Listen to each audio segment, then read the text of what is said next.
Hey everyone, Ben Coomber Radio, welcome back. Again, I don't know what episode it is, I've lost count. We're somewhere near 50, it's looking pretty good. I promise you, me and Anna will be back very soon doing Q&As, but we've just had a big string of guests and I'm very excited to welcome onto the show another transatlantic guest. You'll be pleased to know that we screwed up the times again, so Layne's been sitting there twiddling his thumbs. Hello, Layne Norton. Hey Ben, how you doing? No problem. I was telling you before we went on air. I've screwed up more than a few of these things myself. Like you said, you would think the simplest thing would be a time difference, and then if your mind goes numb. I know, it's an absolute nightmare. Whoever makes these time things on the internet, you would have thought they'd be perfect. Like, how can you screw up the time zones of the world? But they seem to do it. Like, I looked online and it said we'd be fine, and we're not. Anyway, we're here. we got it done. Yeah, no problem. So if there's anyone that doesn't know who Layne Norton is that's listening to my show, who on earth is Layne Norton? Oh, well, Layne Norton is your kind of average guy who really got into bodybuilding and it's kind of geeky to begin with. So I really got into the science of bodybuilding, started studying, and kind of just dove into all facets of muscle building, fat loss. Ended up doing my bachelor's in biochemistry and then my PhD in nutritional sciences. And during that time, I was competing in bodybuilding,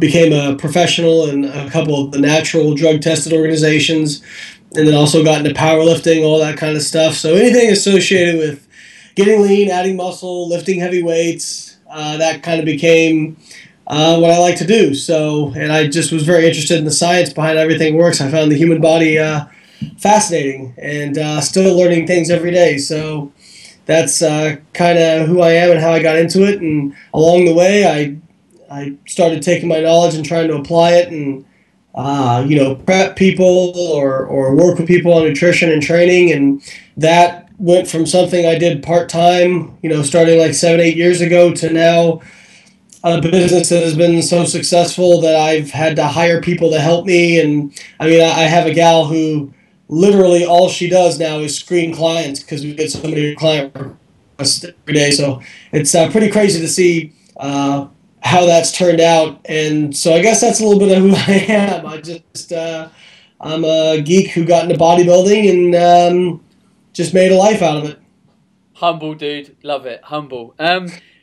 Firstly, congratulations. I hear you are now a father. Yes, yeah.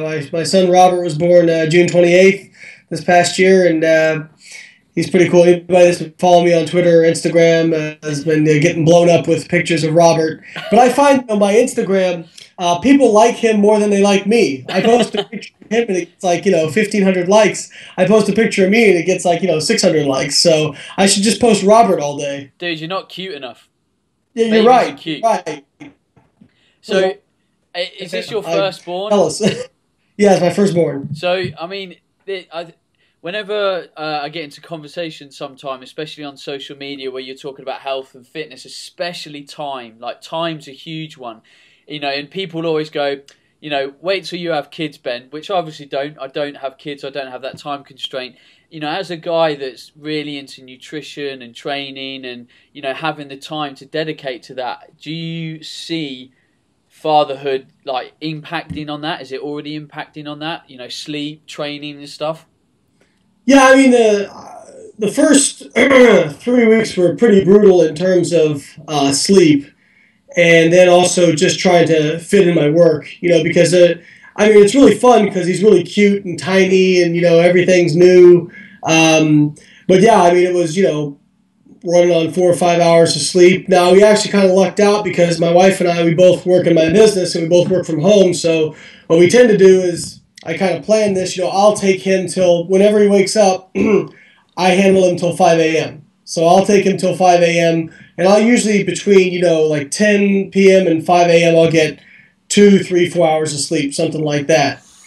And then my wife will take him after 5 a.m. And then since I work from home, I can sleep in till 8, 9, 10 o'clock in the morning. So I'll get another 3 to 5 hours of sleep. So I'm still like at this point, I'm getting anywhere from 6 to 8 hours of sleep. So I'm doing all right in that front. But the first few weeks were pretty brutal because he was up like every hour on the hour, crying, which was pretty tough. Nutritionally, it's not that changed that much. I mean, I just keep doing the same things I've been doing. I find I eat foods that I can just get in quicker. I don't, spend as much time on meal prep.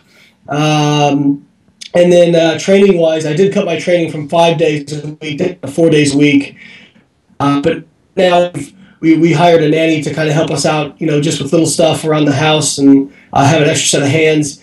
And so now that we have that, I'll probably start going back to 5 times a week. So, first few weeks were tough, but we're kind of starting to settle into a rhythm. So overall, I firmly believe that, when something's a priority in your life, it's a priority and you find a way to get it done. So good man. Nice. That is a top tip for everyone listening. Christ. So someone that competes all the time, are you competing soon? Is this going to put a spanner in the works? Well, I haven't competed in bodybuilding since 2010, and honestly, a lot of that's because, in natural bodybuilding, we don't win a whole lot of prize money. I've won $1,000 in my entire career in natural bodybuilding. So when I do a show, when I prep for a show, it actually costs me money, because I'm taking time. I have to cut down my client load because I'm in the gym a little more, doing a little more cardio. So I'm cutting down my client load. It takes away from, just overall, I mean, I do prep as healthy as I can. Anybody knows me knows I like to prep people on as many calories as I possibly can. But when you get real lean at a certain point, you just don't feel good. Yeah. So, and the last time I went through, it was pretty brutal on me. Again, I don't make a living off competing, so I only compete when I have like a real burning desire to compete. So in bodybuilding, I'll probably compete next year. I'm starting to get the itch back and really want to give it a go. But powerlifting wise, I'm probably going to do a meet here in the fall. It just depends on, kind of how stuff goes with the baby and if, he's getting consistent on his sleeping and that sort of thing.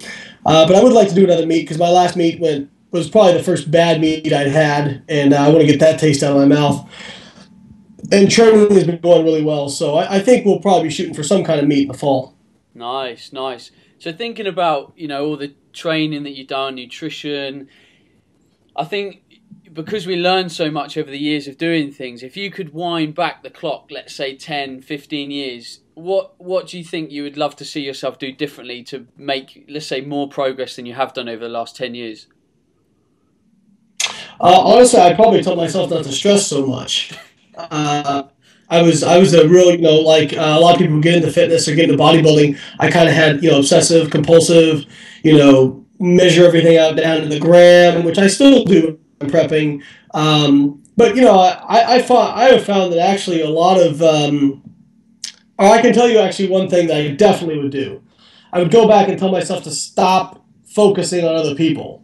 I used to really, like everything was like, well, this guy's doing that, and that guy's doing that. Look how good this guy looks, or, I can beat this guy, and, all this kind of stuff.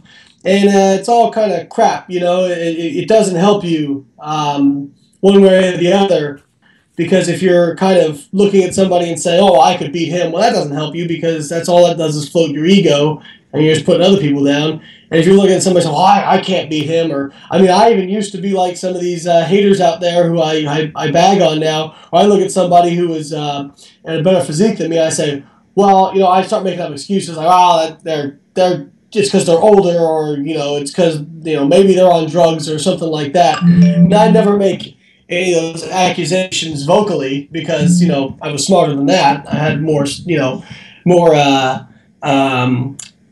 I was more polite than that. But, I'd still have some of those feelings and thoughts. And honestly, it drags you down. It wears you down. And so one of the things that I noticed when I really started making a lot of progress was when I kind of let go of that stress. And I just said, I'm just going to focus on me. I'm going to enjoy training. I'm going to enjoy the process. I'm not going to focus so much on the mountaintop. I'm going to enjoy the climb to get there. I think a lot of people get so focused on that goal, like that everybody has that, big goal that they're striving for, whether it's to lose 100 pounds or, gain 20 pounds of muscle or compete in a physique show, win a physique show or, win a powerlifting meet, that sort of thing. They have that mountaintop. And if you're down here looking up at the mountaintop, it's really intimidating. And it's really, it can almost be stressful because every single step you take, you feel like you're not getting anywhere because that mountaintop is so high, when in reality, you need every single one of those little steps to get you to the top. And if you enjoyed the journey, you're gonna be better at it. You're gonna work harder at it than if you're just so focused on that mountaintop that you just get frustrated all the time. If that makes sense. Oh, definitely. Because otherwise you get bogged down in the prospect of failure so easily because you have so much potential to fail because you're trying to conquer something so big rather than just going, do you know what, today I'm going to hit the gym and I'm going to eat right and I'm going to enjoy the process and hopefully tomorrow I would have made some improvements and the next day, and you just build on that. It becomes a lifestyle. Yeah. One of the things I tell people is, you got to have the mindset if you want to do a big goal, something big and epic goal, that you're just never going to quit. Like if you want something real bad, you just resolve yourself to never quit. Because if you do that, then everything you look at, like I'm climbing up this mountain, if I fall and I go back down, a few hundred meters or something like that on my way to my, 20,000 or 10,000 meter high mountain. If I fall down a few hundred meters, it's just a setback. It's not failure. You know what I mean? And like you said, everybody gets so people are like petrified of failure. I mean, it's like even if it's like people are so petrified of failure. Some people are even afraid to admit they have a goal. Yeah. Because if they admit they have a goal, then if they don't do it, they feel like it's a failure. When in reality, it's my dad gave me some good advice, and it doesn't relate to this necessarily, but I've found it to be the kind of the same thing. When I was young, I was very shy around girls. I was very unconfident. I would never ask a girl out. I never would. And my dad always said, "What's the big deal?" He said, "The worst thing she can say is no." If she says, he's asked you this, "Are you going out on a date with her now?" I'm like, "Well, no." He's like, "And if you ask her out and she says no, what will you be doing?" I'm like, "Not going on a date with her." So it'd be the same thing. I'm like, "Yeah, I guess." And he's like, "And what if she says yes?" I'm like, "Then I would be going on a date with her." He's like, "Then what do you have to lose?" So I see it like, like the goals, like admitting we have a goal, putting goals out there, that's kind of like, it's just scary for people because it's like, because of the ego portion, I think, because if you don't do it, then it's, it's harder. And even I've had those thoughts, I was afraid to come out and say, after my last series of bodybuilding shows, I was like, I really wanted to squat 600 pounds. Like that was my big goal, was to squat, over 600 pounds. I was afraid to come out and say it because, that little voice in the back of my head said, "What if you don't do it?"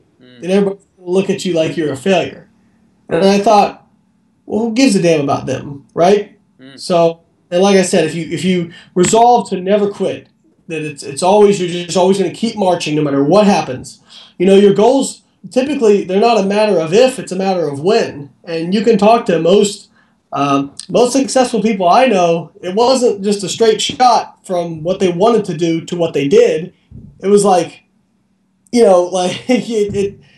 had ups and downs, and you just, some days are good and some days are bad, and you just got to learn to truck through the bad days. I always say, it's not always about having a great workout when you feel good. Sometimes it's about having a decent workout when you feel like crap.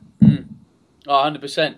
And I've interviewed loads of people on this show before, and it's really nice and humbling to get that kind of perspective from people that are looked up to by other people, because if people that are getting to places where other people want to get to, and they can see that they are not scared of failure and they're willing to put themselves out there and be judged on whatever they're doing and whatever they're working towards, it's really important for people to understand that. Like people say to me, "Oh, Ben, how'd you do this?" or "How'd you get to meet that person?" or "Where did you get to, what you're doing?" I'm like, just not being scared to just continually run after it. And it doesn't matter what we're talking about, really, does it? It doesn't matter if we're talking about bodybuilding, life, getting chicks, getting laid, business. It's all the same stuff. It's consistency towards a plan and a big goal. Well, and as well as I think a lot of times we have this. If we see somebody who has done everything we want to do, whether it's Mr. Olympia or somebody who's made a lot of money, somebody who's been very wildly successful, we kind of look at that and we say, "Wow, their life is perfect. Like they must just have a perfect life, or it must have, they must have had everything laid out for them." And the fact of the matter is, everybody struggles with the same problems. Everybody who's been successful goes through some of the same problems every day that you do. And actually, when I was getting ready for a bodybuilding, my last bodybuilding show in 2010, I had a journal online. And I was brutally honest in that journal with how things were going. I would say, like, if I woke up and I had a day where I was feeling like crap, not just physically, but like mentally, feeling like I wasn't going to be ready, feeling like I was playing head games with myself, feeling down on myself, I would put that down in my journal. And it's funny, I had a few people accuse me of being a whiner or being, a drama queen. I said, no, I'm not trying to do that at all. What I'm trying to do is I understand that there's people that look up to me. I want them to see that, hey, here's this guy who's done a lot of the stuff they might want to do. And he even has some of the same feelings that I do sometimes. He has his bad days. So if he has his bad days and he got there, when I have my bad day, it doesn't feel like such an overwhelming thing. I mean, I've had enormous amounts of setbacks. When I was doing my PhD, the first experiment I ever did, I've never actually said this to anybody on the air, but I'll go ahead and tell it because I think it's an important story for people. When I did my first experiment, it went awful. I mean, I got no usable data out of it whatsoever. It was a complete unmitigated disaster. I didn't prep well. I didn't do enough kind of work ahead of time. It was my first one. I mean, coming to find out later, my advisor told me everybody screws up their first one. So I shouldn't have felt so bad. But it really, it almost scared me. I had that failure reaction. I was afraid of failure. And I actually stopped working as hard in the lab. I stopped going into lab and doing as much work as I needed to because I was afraid to try that again and fail again. And it got to the point where my advisor, Dr. Layman, Dr. Don Layman, called me into his office. And he was a great advisor. I really lucked out on my PhD advisor. And I closed the door. He's like, "Close the door behind you." I'm like, "Oh man." I laid it out. He's like, "Look, if you don't put foot to ass and get after this, I understand you had a bad experience, but it's time to go. And if you have a huge opportunity being where you are, and we will suspend you from the program. You'll go on probation from the PhD program." And I was listening to him, and I kept thinking, he's absolutely right. This is my fault. This is me. This isn't. Oh, I had other things going on in my life. My brother was in a really bad car accident, almost died.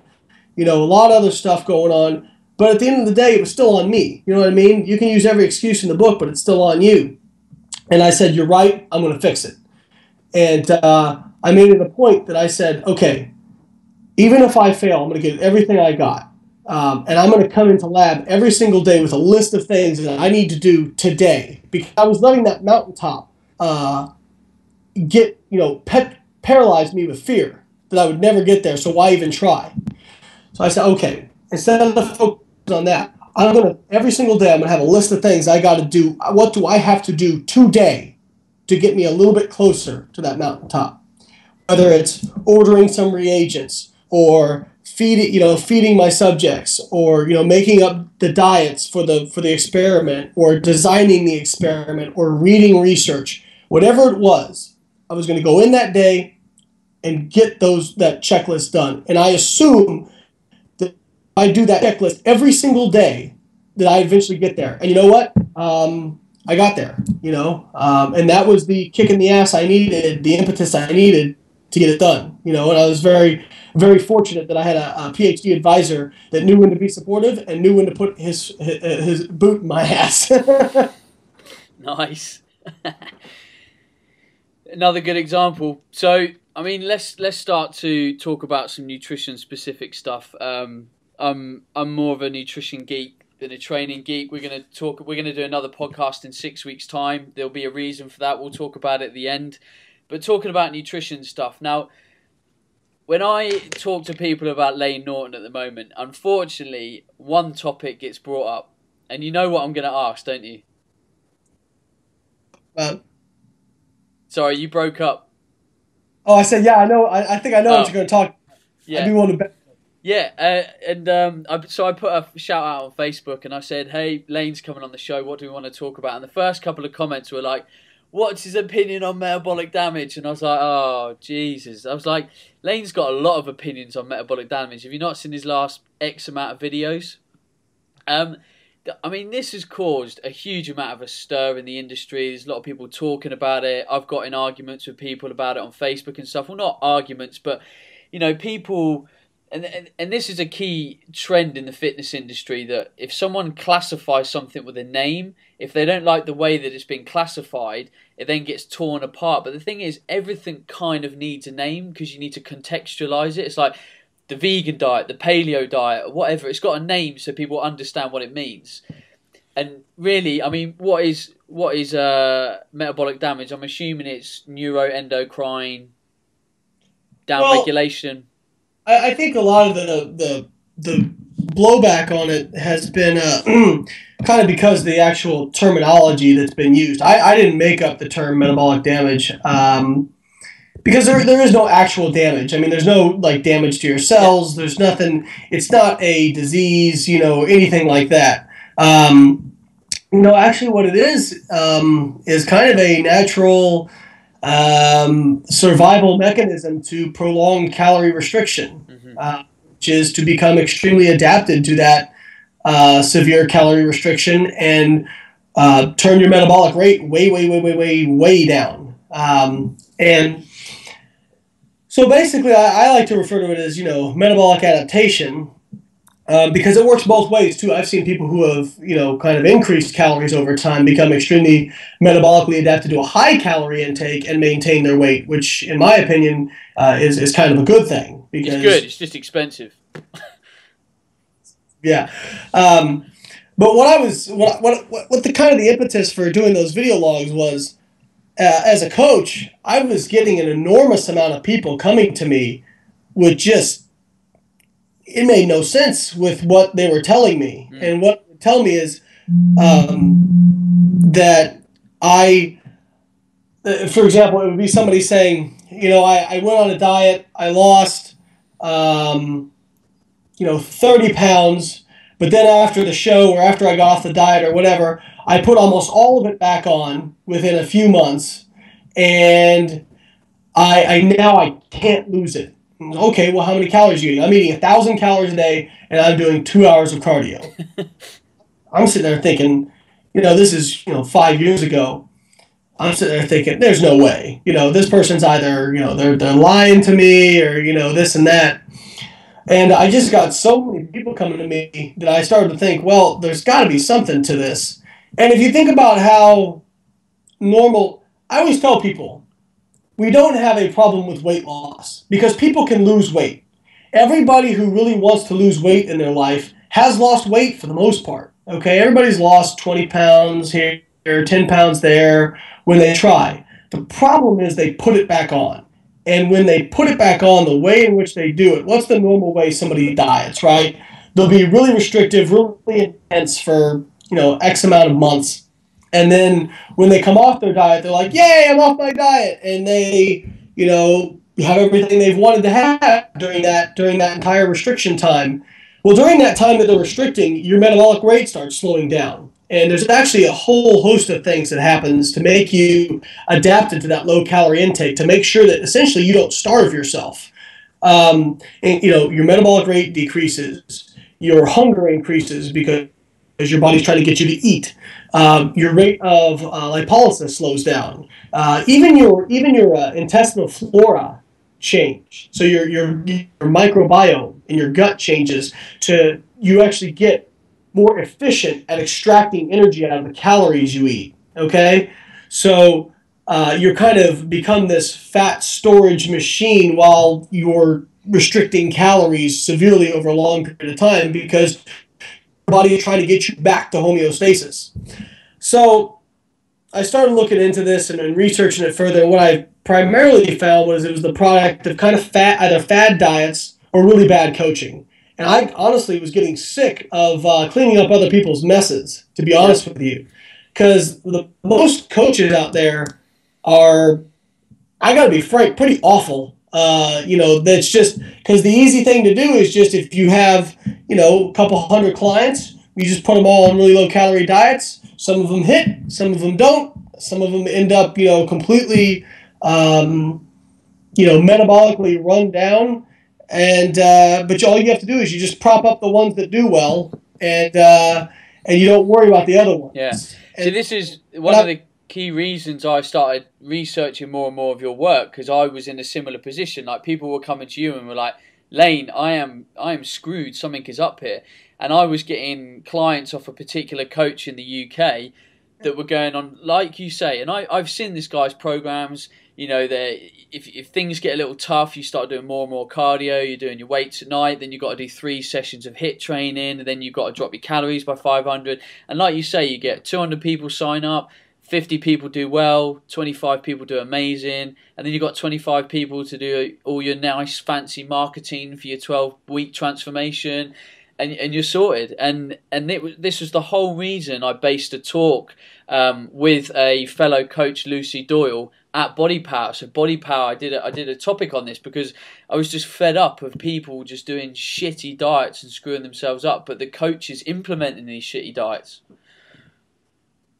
Yeah, I mean, there's probably a half dozen coaches in the United States that I would say I get probably 75% of people coming to me from. And, it's just, like I said, it's not, it's a few different things kind of coming together because it's not just the restriction. That causes the adaptation. But if you reverse diet properly out of that, if you give yourself, let's say you dieted down 16 weeks and lost 30 pounds or, 15 kilos. Well, if you then took 16 weeks to slowly raise your calorie intake back up to where you started out, you may gain some weight, right? You may gain some of that weight back, but it's not going to be as much as if you just completely go off the deep end like most people do and binge after a show or binge after a diet. And the other function is you will gain some of that weight, but you will also get your metabolic rate back up over time. It will get normalized over time. What you really get into a problem is these people, they're on really low calorie diets, sub 1,000 calorie diets per day. They will lose weight. The first time they do that, they absolutely lose weight. There's no question about it. They get lean doing that. But then they get down to where they're finished. And their metabolic rate's very, very low. And now they've been so restricted for so long, they're eating everything, right? And there was a paper from the University of Colorado that I recommend everybody, if you're really interested in the science behind this. It's called Biology's Response to Dieting: The Impetus for Weight Regain. It was in the American Journal of Physiology, and it talks about all the stuff that happens that causes people to regain this weight. And one of the things is when you're immediately post-diet, and very low, or immediately post severe restriction, your normal satiety signals do not work. They just don't work like they usually do. And anybody who's done a show or done a severe restriction, a lot of people will tell you, I was fine during prep. I was hungry, but I was okay. After the show, I could not stop eating. It was like there was no filter. I could not stop. I'm sure you've heard that before. And so you put on a lot of fat very, very quickly, but you don't get the benefit because these people will put it on in like a week or two. You can, and anybody wants to argue with me, I've seen people put on 20, 30 pounds of fat in just a few weeks. I've seen it. Now, the problem with that is you put back on all fat, but your metabolism has not had time to catch back up to where it was before, right? So you're not back up to a normal metabolic rate yet.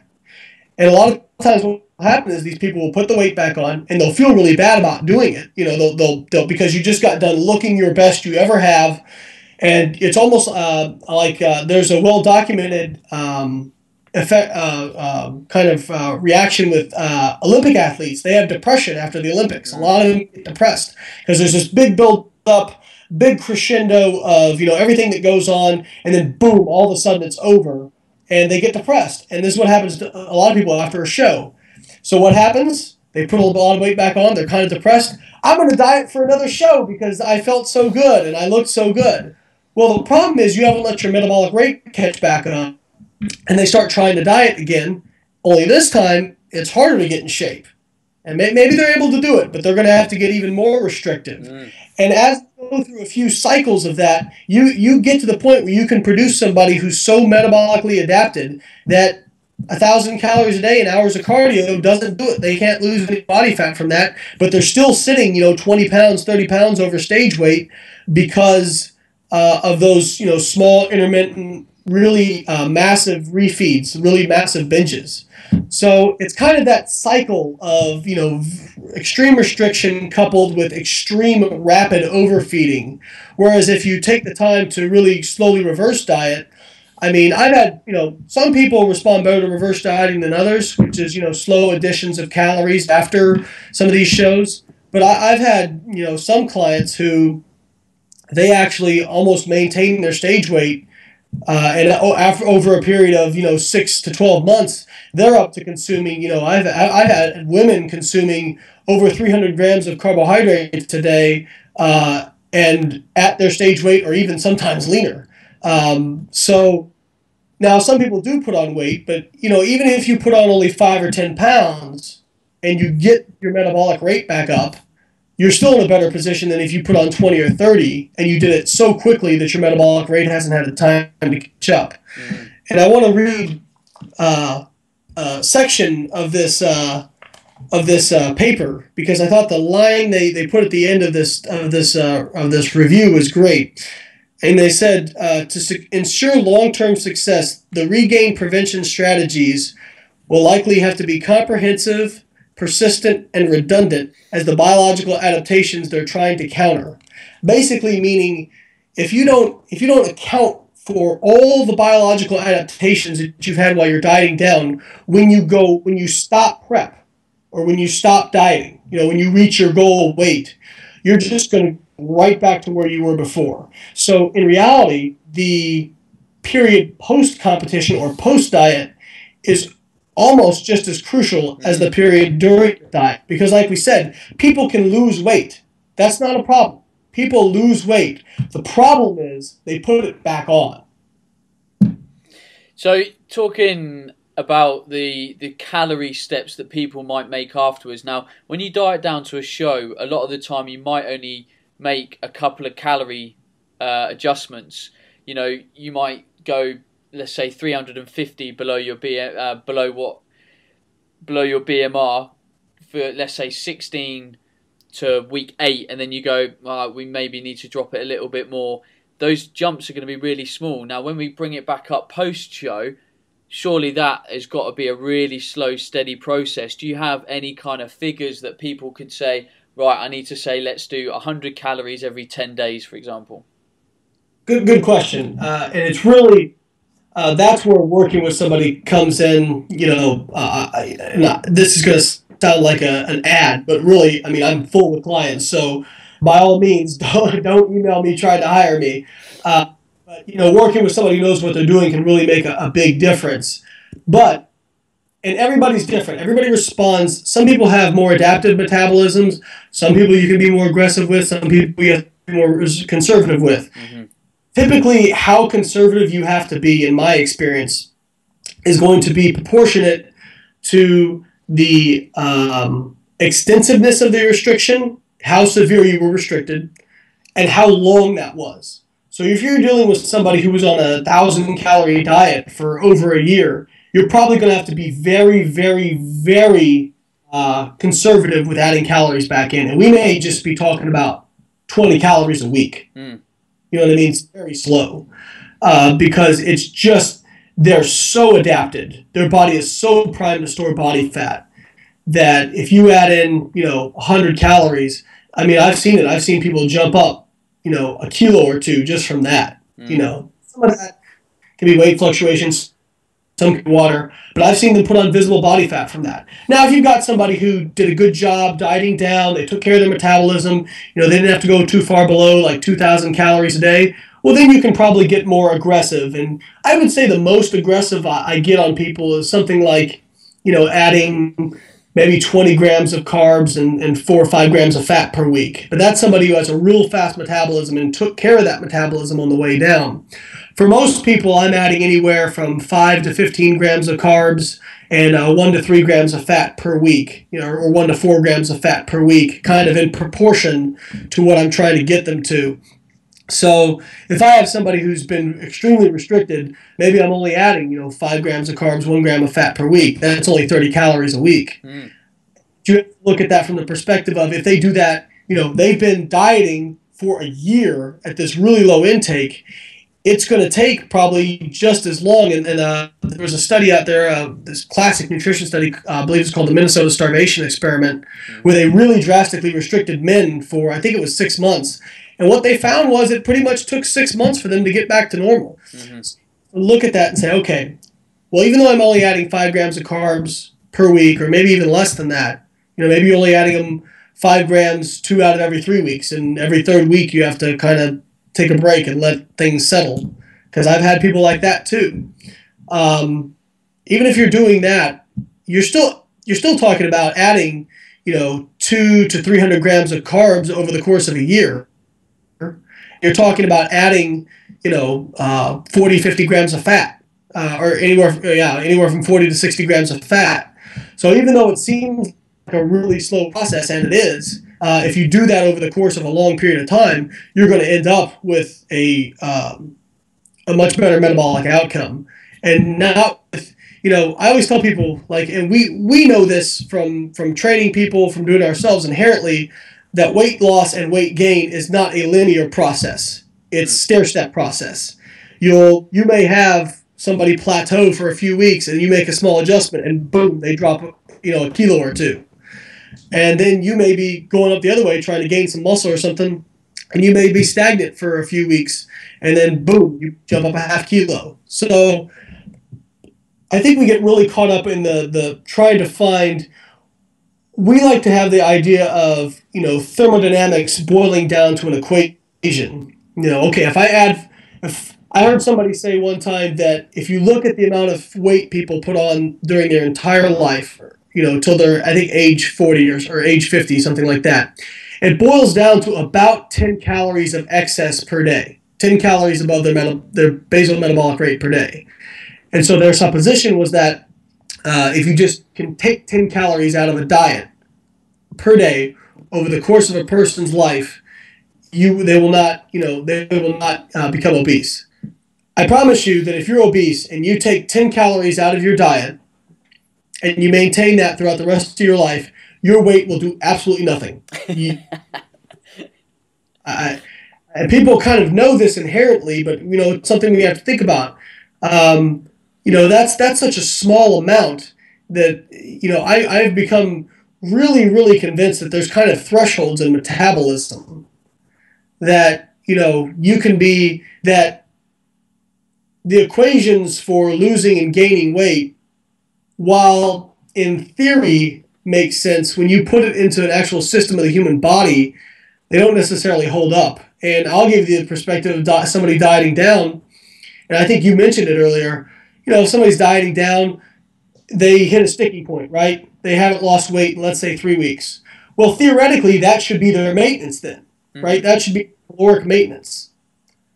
But does that mean we need to drop calories by, if we wanted to start losing another half kilo a week, we should have to drop calories by 500 based on math equations. But in reality, if you drop 50 to 100 calories, that person will typically pick back up on weight loss. So I think that, like I said, there's kind of thresholds in metabolism, and I'm not quite sure how you test for those scientifically just yet. But I think it's a very interesting way that nutrition needs to be approached. Yeah, the thing that people really need to understand, I am very much, I don't get me wrong, I enjoy the science, but from a coach's perspective, the more I focus on the science, the less I understand about the individual. Because I think science, for me as a coach, needs to ground me. It needs to make me understand the body is a complex array of systems that interconnect and interplay with each other based on lifestyle stressors, training stressors, nutritional stressors. But really, how the body responds is the most important thing, and every single person is going to be different. I think I was discussing the theory of metabolic typing today. Now, the theory of metabolic typing is not scientifically supported, but if we take the extreme element of metabolic typing that, you know, William Walcott look at, and they say, you know, it's got to be X, Y, and Z, you know, it's probably a little bit clouds in the sky. But for us as coaches, we can't say, oh, actually, there is variations in people's metabolisms. Like, people do better in terms of weight loss, neurological energy, energy in sport performance with possibly a higher protein diet or a moderate protein diet or a higher fat diet and a lower carb diet. And to kind of discount that because the science isn't concrete is kind of, for me, is kind of ridiculous. Well, I think, you know, there's definitely, I mean, if we look at any population, there's a Gaussian distribution curve that's associated with that people fall, you know, you have 70% of people that will fall in kind of the average area, the bell curve. And then you have 5% on either side that are statistical outliers, you know, that are outliers either, you know, maybe for good or bad. And so certainly that's something that needs to be considered. I always think about science as kind of like, and give an example. I don't like analogies with science because I think they typically don't hold up, but I like this one. And that's that it's like, for example, an architect. Okay? An architect has to go to school and take a lot of math. They have to take a lot of math and science. All right? A lot of math and engineering. Now, if I take all those science classes, does that mean I can go in and draw up a structure for a building? An individual structure? No. It just gives me the ability to have that scientific blueprint to understand how that building is put together once I learn the actual architectural science, right? By the same token, an artist can look at a blueprint, copy it, and make it, but do they understand it? No, absolutely not. You need both skills, right?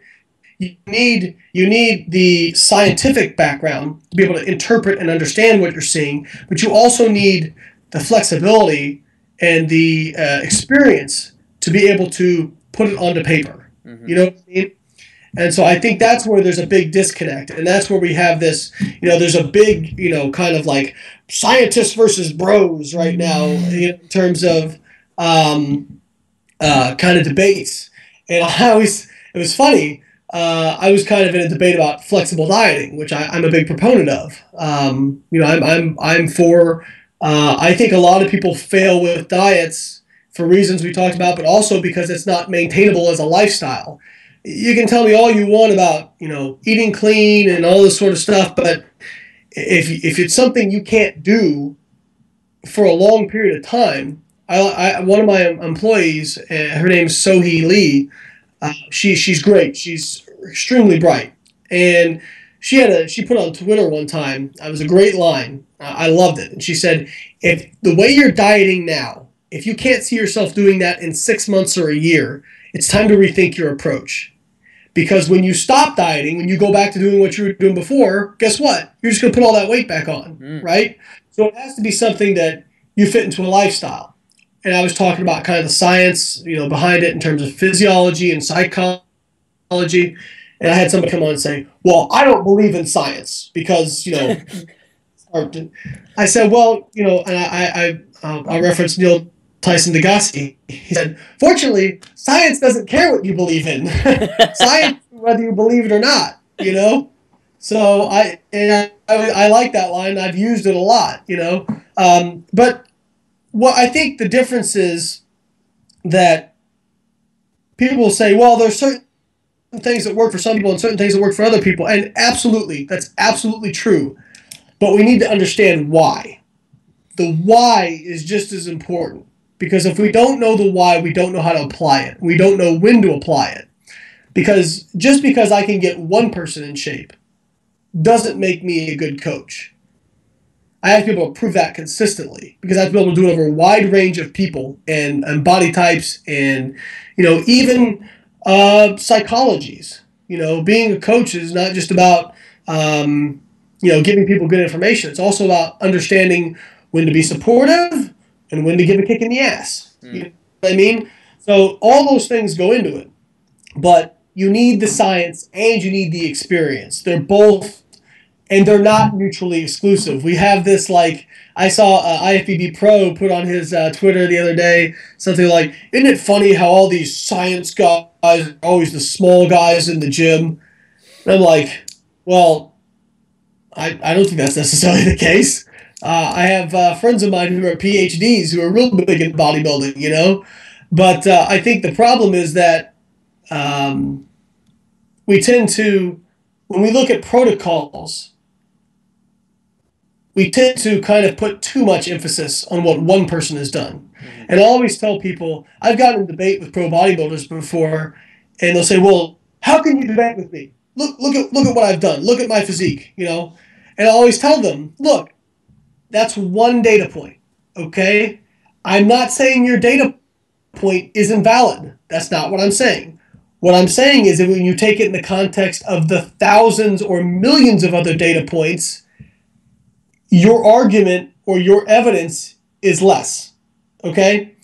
And one thing you always need to consider and remember is that some people get results in spite of what they do, not because what they do is optimal, okay? I mean, you can look at this with, like for people who are out there who are financial, or in the finances. A lot of people go out and make really risky, investments on hedge funds or, whatever, and do really, crazy things. And sometimes it pays off. But if you're a financial advisor, are you going to sit down and tell all your clients, yes, this is how you should make money? No. You're going to tell them, play it safe, be conservative, or make smart investments, that sort of thing. Just because it worked for one person doesn't mean it's not going to be a disaster for you. So I think one thing to keep in mind is, just because it's worked for one person, doesn't that, again, it's not an invalid data point, but it's just one data point. Definitely. It's like, it's like anything, people say, you could sit down and read a paper and this journal will go, right, 3 sets of 10 for the bench is, a great way to train because it's shown that 60% of the population that we tried it on got results. And you go in there and you realise that actually you're really slow muscle fibre type. You're like 70% slow twitch dominant. And you try this training program and it's actually too low a rep, for example, for you. Now, it's not to say that that training program is incorrect. It's just incorrect for that individual. But not enough people are willing to say, actually, we need to change this about quite a bit and see where the results lie off the back of it. Which is, why people listening, it's so important to track the data that you do on a continual basis. Like, I've probably got the last 8 years of training programs that I've ripped for myself because I need to go back and go, do you know what? Last summer, I was in insane shape. Like, everything was working really well. What was my training? What was my nutrition? What was I doing? Right, what can I take out of that? What can I apply now with what I know and what seems to be working and what I want to experiment with? Yeah, absolutely. I mean, there's, I'll give an example. I like this example because it sticks out in my mind. I had 2 clients that were died on the same show, and they were both late 40s. Both of them started around 170 pounds, and both of them ended up on stage about 150 pounds, just under 150 pounds. Same body fat, very, very similar in all ways that you could possibly think of. And one of them got completely shredded. Awesome and great shape. And he never had to drop his carbs below 200 grams per day. Never had to go below 200 grams per day. I think his calories never dropped below 2,200 per day. And for somebody who's weighing in on stage at under 150 pounds, that's a pretty robust metabolism, especially when you're getting later stages of prep. My other guy, he was right around 100 for a good portion of his prep. And then at the end, I mean, we had to get him down to 80, 70 near the end to get him lean enough. Now, they both got to the same place, but the roads they had to take were very different. If I had a formula where I plugged and chugged your height, your weight, your age, all that sort of thing in, I would have gotten one of them wouldn't have gotten lean enough, and the other one would have probably been too stringy. You know, I would have over-dieted them. Yeah. That's why the reason I bring that up. You mentioned tracking your data. I think, you know, logging your macronutrient intake, logging your training. I think that's one of the most critical things you can do. You know, these people had, I had them track their macronutrient intake, and I could see right off the bat that one of them in the off season, well, he was maintaining his weight on like 400 something grams of carbs per day. Pretty robust metabolism. And I could see the other guy, he was down around, you know, in the low 200s maintaining his weight. Now, just because they had the same height weight, does that mean I should put them on the same program? Absolutely not. You know, even though based on their body fat, based on their height, based on their weight, based on their age, they should have about the same basal metabolic rate. But they didn't, because look at their food recalls. I can look at their macronutrient intake, see where they're maintaining their weight, and know that that's not the case. And that's why it's so important. I'll have people that'll go in and hey, Layne, I got my, they get indirect calorimetry done. And like, I got my indirect calorimetry done, and it says I'm burning, you know, 2,100 calories a day. I said, okay, well, that's a piece of data. It's nice to have, but I'm looking at your food recalls, and you're eating, you know, 1,500 calories a day, and you're not dropping weight. So obviously, your basal metabolic rate isn't 2,100 calories a day, just based on the real world data that we actually care about and can apply. So, you know, that's why I tell people, you know, because people will, a lot of new diet fads come out. And like some of the popular ones now is to get, you know, a hormone panel done and make an entire diet off your hormone panel, or, you know, some other things. And I always tell people, like, look, that is useful data. I always recommend people get blood work done, but it's not the only piece of data. And you should never just base an entire diet off just, you know, one kind of subset of data. You got to look at everything in a consensus. Definitely. It reminds me of an argument I had a while back with a fitness model, and we were talking about dieting down and stuff, and we were at dinner around someone's house, and he started weighing out his dinner and stuff. We started talking about how he tracks things and stuff. And I, at the time, I was just, you know, someone that was in the gym playing sport, didn't really count my macronutrients because I know what kind of my body needs, and I don't worry about it. And I was just about to go into a bit of a fat loss phase. And he said, oh, you know, you want to do this, and started showing me his diet. And I was like, I can't eat that many carbs. And he goes, yeah, no, if you get your macros right and all the rest of it. I was like, yeah, I get that. I get calories, I get macronutrients. It's all nice, it's all sexy. I was like, I guarantee you I will not diet or feel good dieting on about 350 grams of carbs. 150, 180 will do me really nicely. And he just couldn't get it around his head, because his thought process for him and his path to success was this model. And I was like, that model won't work for me. You need to literally turn it on its head. I need to be quite low carb, and it actually makes you feel really, really good as an individual. Yeah. And I've seen, you know, even with regards to like higher carb days when people are dieting down, you know, I'll have people doing like a higher carb day. Now how often and how high just depends on a lot of factors. But I don't do the crazy, you know, okay, eat 50 grams of carbs for a week and then go eat 1,000 grams on one day. You know, it's definitely nothing like that. You know, if I've got somebody dieting on 200 grams of carbs per day, they may get a high carb day of 400. You know what I mean? So it's a modest increase. Sure. But some people will say, you know, the high carb day is great. You know, I'm not hungry. I feel great.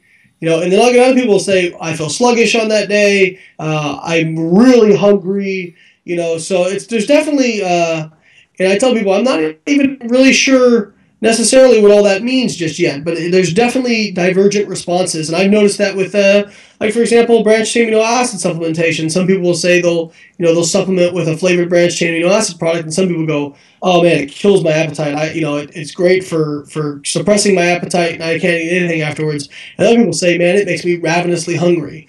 So obviously, you know, we're all 99.99% identical, but it turns out that 0.01% that makes us different is pretty huge. Coming back to your point about you said you're not really sure why people have that variance in kind of energy metabolism. Surely, for me, it's just what is feeding into the ATP pathway. So if someone is leaning more towards beta oxidation or glycolysis, and if they're leaning or favouring towards fat as a fuel more or carb as a fuel more, then they're going to do well with the predominance of their macronutrient in fat or carbohydrate, surely. Yeah, I mean, I've seen people that definitely function better on higher fat or lower carb and then higher carb, lower fat. I'll always try to, I mean, I tell people in terms of carbohydrates, I always try to get somebody as high as I possibly can while still having them lose, body fat or, prevent fat gain in the off season. But, that's a different number for everybody. You know what I mean? Like we just discussed, we had, one guy who was able to diet down on 200 grams of carbs. I mean, I can give you an extreme example of somebody I had diet down for most of their prep on like 400 grams of carbs a day, Obviously that person is somebody I would consider a statistical outlier, and by the same token, I've had other people who have to get down very, very low, Now I try to obviously keep them as high as I possibly can, but that number is going to be kind of different for everybody. Sure. And I think it's important to, to touch on that, I think people get, I was kind of, it's funny. I get ideas for like video logs in my head. When I'm in the shower, when I'm like washing up in the shower, I get ideas for video logs. So I'm actually like going through a script of a video log that I'm thinking about doing while I'm washing my hair. And I was kind of saying to myself, a lot of people say, well, I don't trust science because, one study will come out and show one thing, and then another study comes out and shows another thing. And in reality, that's not the case at all. People always think that, science, either proves something or disproves something. You can't really ever prove something with science. All you can do is support a hypothesis with data, right? Now, some stuff has so much data to support it that we accept it as truth, right? We have so much data to support the idea that the Earth rotates around the sun and not vice versa, that is just accepted as truth. Nobody really questions that anymore. There's an overwhelming amount of data on that. Mm-hmm. But when we get something down to the nitty-gritty like nutrition, I'll give you an example. Whey versus casein, right? That's kind of an age-old debate over the last decade. Which one's better? And people will come to me and they'll say, Layne, I always hear you recommend whey protein versus casein. Why not casein? Because this set of studies showed that casein was better. And when you look at the action, and this is why people say, well, this one study showed that whey was better, this other study showed casein was better. And this is where having a little bit of knowledge can be a problem, as opposed to understanding everything in a full context. The studies on whey protein that showed it to be superior were done looking at muscle protein synthesis. We're done actually looking at the rate of synthesis of muscle in muscle tissue. The studies that showed casein were superior were actually in looking at whole body protein synthesis rates. So looking at look at your rate of synthesis of all your body tissues, not specifying one or the other. And the reason that difference is important is your muscle only turns over about 1% per day, whereas your gut and liver tissues will turn over at like anywhere from 40 to 80% per day. It's much faster. So when you look at whole body protein synthesis, it's actually telling you more about what's going on in gut tissue turnover than it is in muscle turnover. So here we go. We've got these two studies that come to different conclusions, but it's actually because the studies were designed differently. But the average person looking at that says, well, these studies are, the same thing, and one says whey protein, one says casein, and I think that's where like kind of this like distrust of science comes from. I call them abstract scientists on YouTube. Who will they'll read an abstract, look at the conclusion, and then use that to kind of critique a study or talk about a study. When in reality, when you're reading a conclusion of a study, that's actually just those researchers' opinion. You got to go look at the data for yourself or listen to somebody you trust who understands that data. Yeah, and to be fair to the consumer, a lot of companies use these studies to actually prove what they want to show to sell a product and just use the abstract to sell it. I've seen it before and I'm like, that's not what it's saying. Like, but you've sold 1 million whey protein tubs, so whatever. I can just give you a specific example. Silk amino acids that came out were all the rage a while back. And they were comparing them directly to branched chain amino acids and saying these are better. Some of these companies were comparing them directly, and they were referencing a study that showed that silk amino acids improved swim time in rats. And I'm fine with rat data. I think that the rat model is very good for humans in a lot of cases and carries over. And I always tell people you can do a lot of things in rats that you can't do with humans because you can make them do exactly what you want them to do. Humans go do their own thing. But what they were comparing, they didn't compare silk amino acids to branched chain amino acids in the study. They compared silk amino acids to water. Okay? So, of course they swam better. They actually had some ATP substrates. You know what I mean? It wasn't a relevant study, the way it was portrayed. And they said it increases testosterone because in the groups that were in the study, the animals' testosterone went up. It went up for all the animals doing exercise, not just the silk amino acids. It was the exercise causing the increase in testosterone. So you have to be very careful with, like you said. I mean, again, I don't want to sound like I'm against supplement companies funding research because money for research does not fall from the sky. Yeah. It's got to come somewhere, right? But you have to look at it and say, okay, is their interpretation correct? Is how they are portraying this correct? And a lot of times when you look at the actual raw data, you say, well, no, that's, technically what they're saying is not wrong, but it's presented in a way to obviously make their product look as best as possible. So you always have to view it through that prism. Yeah, sure. I know we've been going an hour. Are you okay for 10 minutes? Sure. We'll wrap up in 10. I've got one more question, and then we'll throw this curveball. Do you urge coaches to sort of change anything that they do with females when they're dieting? Do you think there's considerations that we need to make with females' physiology? Because I think if you compare men to female with fat loss, I think females, as a brutal generalization in my experience, probably lose fat about 20-30% slower than a man. I would agree with you, and I think part of that is because, and I'm going to generalize, and I don't like doing that, but I think it's applicable. I've seen a lot more of the metabolic adaptation stuff with females as well. Way more. And probably 70% of my clients are females now, just because there's so many of them dealing with this. And I started kind of asking myself again, why, right? That question of why is it like that? I think women are kind of almost expected to diet from a young age, right? Like I've had women tell me that were like staying lean and eating a lot of calories, and they're like, I feel guilty eating all these calories, because they're told from a young age, society tells them you need to look this way, you need to be thin, you need to be slim. So when they get ready for a show, when guys get ready for a show, they know they're not going to maintain that. Or when they diet down, that sort of thing. They know that that's not, 3% is not a maintainable look.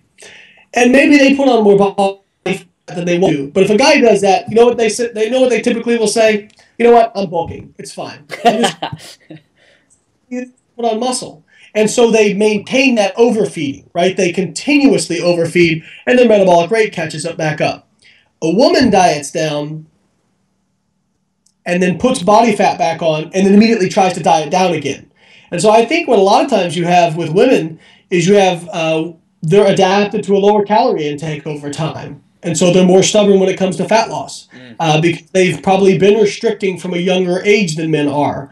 They're more likely to follow very restrictive diets than men are. Men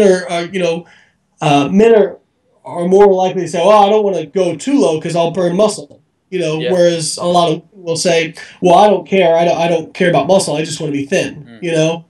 And so I think kind of the societal differences can explain some of that. And I really do think that explains a lot of why you get women who tend to get more severe metabolic adaptation than men because they've been restricting for a longer period of time more severely. So they're more adapted to that low calorie intake. So when they go to try to lose fat, it's much harder for them. I would agree 100%. I think I've worked with 3 men that we would have this kind of issue with their metabolism, but you know, women, tons, like loads of them. And I think you're right. And I haven't really thought about the severity of the societal impotence for the diet culture. I think we know that women are great at yo-yo dieting, but that kind of constant pressure that they have to say that I need to do this because people are looking at me and what I eat, and I'm expected to eat a certain way. Example, I have a gal right now I'm working with, and she's great gal, very sweet. But I mean, she has been through the ringer. I mean, like I don't want to say the worst case I've ever seen, but I mean, she's very adapted to a low calorie intake over years. And when she came to me, I said, look, we need to fix this, right? We need to slowly raise calories over time, reverse diet get you to a point, and she's already, kind of borderline uncomfortable with her body fat, because it's above competition. I said, look, if you try to diet back down, you're just making your body adapt further. We need to slowly raise calories, fix the root of the problem, and then bring you back down. She's like, okay. I get it. I understand. Fine. But here we are, 8 weeks into it, and her wedding is coming up. And she's like, well, I want to diet down for this. I want to diet down for this. And it's like, I understand why, but it's like, but you're not ready. And it's going to, it's just going to further this adaptation. Mm. Or, they'll say, well, I have this trip coming up. Or I have, this photo shoot got offered to me. This is my favorite one. There's this photo shoot that's coming up that a photographer offered to do for me, and I need to get in shape for that. And I always tell them, you know what makes it easy to get photo shoots? When you look awesome all the time. By bringing your metabolic rate back up, I'll give you an example. Chatty Dunmore, I don't know if you're familiar with her, Joe Donnelly's girlfriend. Nice. She won WBFF Worlds a while back, and she's like one of the most popular bikini competitors. She eats like 2,400 calories a day. She's never kind of put herself into that, binge diet cycle. She's taking care of her metabolism. She has photo shoots all the time, because her metabolic rate, she's gotten it to the point where it stays high year round, and she can stay in shape year round. So whenever she wants to hit a photo shoot, no problem. She watches her diet a little bit tighter for a few weeks and goes in and does it, And you can't just say it's her genetics, because she used to be overweight. Mm. But she took care of her metabolism, dieting down and coming back up, and it made all the difference. So, but like I said, you think she has a problem getting photo shoots? No, because she looks awesome all the time. So people have this idea that this thing coming up, or this show coming up, or this photo shoot coming up, it's the only chance they'll ever get. Well, that's nonsense. There's always going to be those opportunities, and especially if you look great. Mm. Mm. Right, we've been going an inordinate amount of time. I could listen to you all day, Layne. One of the reasons for you getting on the podcast is because you are going to come over to the UK. Yes. We have been talking for a while behind the scenes. We're kind of roughly fixing some dates as we speak, but you'll be at Body Power next year. Yep. I'll be at Body Power next year, so we're going to organise a tour of the UK. It will be me and Layne, and we're going to do 3 locations. We're going to do London, Birmingham, and then somewhere in the north, either Sheffield or Newcastle. So the weekends before and after Body Power, start stenciling them in your diary. Leave it free. If you want to see me and Layne for the whole weekend, that is what's going down. Layne will be back on the show in 6 weeks' time. We're going to talk a bit more about training. I'm keen to probe into his fat model of training.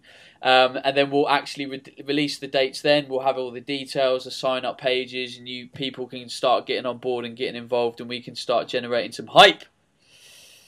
I'm excited for it. I've had people for years saying, when are you coming to the UK? When are you coming to the UK? And then last year when I went to Australia, it was like Twitter blew me up. All the people in the UK were like, oh, mate, I'm gutted you didn't come to the UK. Why did you come to the UK? So I was like, well, I'd love to if somebody wants to bring me over. So I'm excited we're making it happen. And even when I just kind of casually mentioned that I'll be at Body Power next year, the response was huge. So I'm really excited for it. Well, you've got a lot of fans in England, and hopefully I've given them something by getting you on the show today, and we'll give them even more when we do our thing in May. But before we record the next podcast, you're in the UK for something in November? Yeah, I'll be going over there with Nick Orton. I believe he organizes Body Power, and we're Yes. doing something with Physique Elite. So we're going to do like a 1 day kind of 6 hours of seminars specifically on metabolic adaptation, because I'm trying to get it's really targeted towards trainers, because I'm really trying to get. I always said, like I said, I get like anywhere from 30 to 50 client requests per day, and I might take on a half dozen people a month. So I can't deal with the influx of people, but I want to help everybody, which is why I started kind of putting together lists of people I trust. And so the next level is trying to educate the trainers out there, so as coaches, they don't make these mistakes. And so I don't know, hopefully over time, I'll start to see less and less of these people with kind of train wreck metabolisms coming to me, and people will be in a better place. So that's where I'm looking at trying to improve the coaches out there, make more good coaches, so that we have so that more of these people can get help. Definitely. Cannot wait. Well, thank you very much for coming on the show, Layne. It's been an absolute pleasure talking to you. I've followed your work for a long time, and it's going to be fantastic to do something with you next year. Everyone that's listening, stay tuned for the second show that we're going to do in about 6 weeks' time. We will release all details, so don't send Layne any emails. Don't send me any emails. Like, we will give you the information in about 6 weeks' time. Please do not say when, where, when can I sign up for updates. It will be made on here and via the social networks. Yeah, you're still going to get like 100 emails, right? Yeah. Sorry.